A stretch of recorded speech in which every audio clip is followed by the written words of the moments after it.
The NFC West is the one division in the NFL that is incredibly easy to predict. And it's not a circumstance where it is a top-heavy division. This is a really talented division. We all know that the Rams are going to win the NFC West simply for the fact that they put together one of the greatest rosters of all time. It feels crazy to project a team that lost in the NFC Championship game to its rival in the division in the Seahawks that went on to win the Super Bowl. It feels crazy to suggest that that team is the overwhelming, no-brainer winner of the conference. But when we recount all the things that this team did during the offseason, it makes a lot of sense. It almost feels like a waste of an argument to sit here and build the case for the Rams, but let's do it. Right now, the odds for the NFC West, the Rams have the best odds at plus 100, the Seahawks in second at plus 205, 49ers at plus 305, and Cardinals at plus 10,000. The Rams are at plus 100, and they're my pick to win the division because of what they did to go and get Myles Garrett and Trent McDuffie and to return Matthew Stafford and a solid offensive line and dynamic receivers, assuming Puka Nacua doesn't do something stupid this year. This is one of the greatest rosters that I have witnessed in my lifetime. You have an MVP quarterback with tons of weapons that put up gaudy stats a season ago, that added a Hall of Fame pass rusher, an all-pro corner, and potentially could bring back one of the greatest defensive players of all time in Aaron Donald. Now, that hasn't happened yet. Who knows if it actually comes to fruition and maybe he returns, or even if he's capable. It's also been floated that maybe they go and get Vita Vea. Who knows? They don't even need either of those guys to return because they still have Braden Fisk.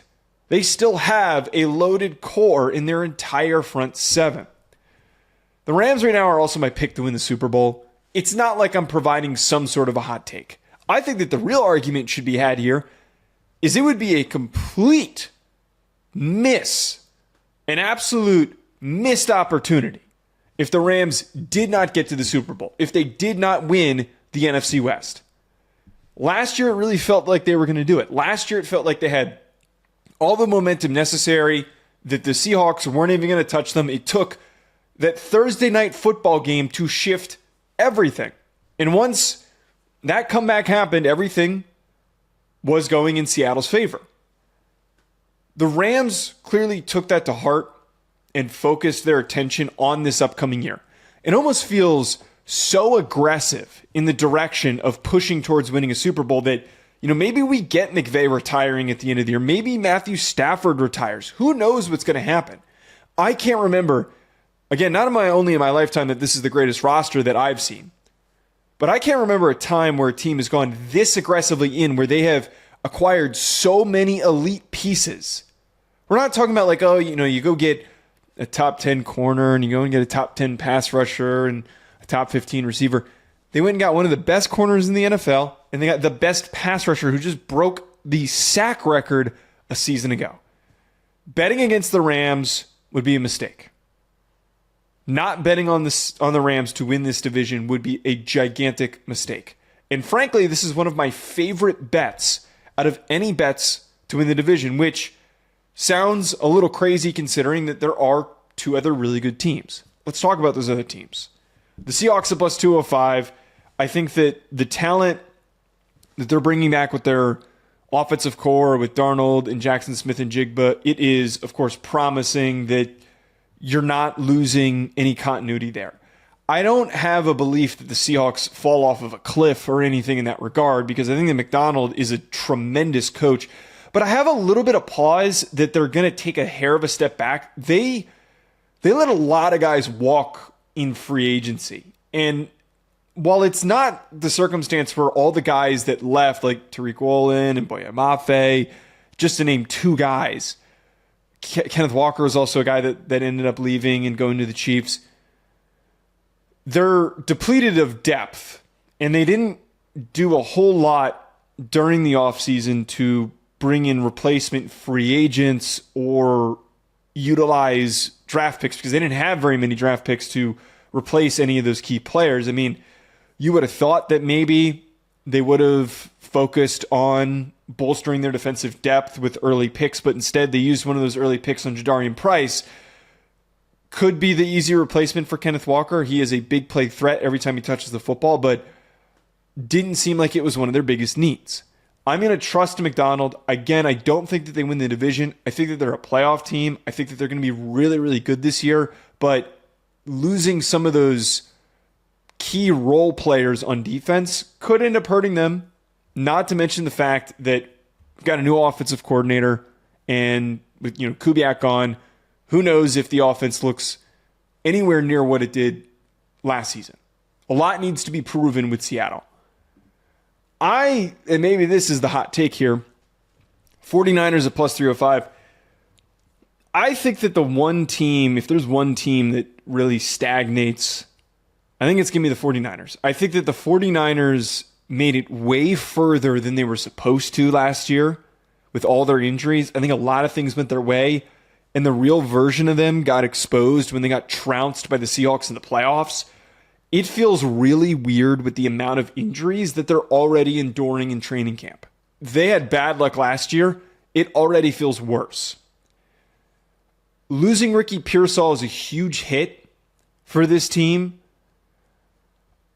Defensively, if they do get back fully healthy, I feel as though that they're going to be a lot better and more consistent, knowing that Michael Williams and having Romello Height coming into the group, and Grayson Halton was a guy that I really liked. Nick Bosa is going to be back as well. They added Osa Odigizua. I think that their defense is going to be a lot more consistently steady. But I have fears that the weaponry on offense is very potentially volatile for the fact that Evans is older, already has lingering issues in training camp, no Ricky Pearsall. You lost Juwan Jennings.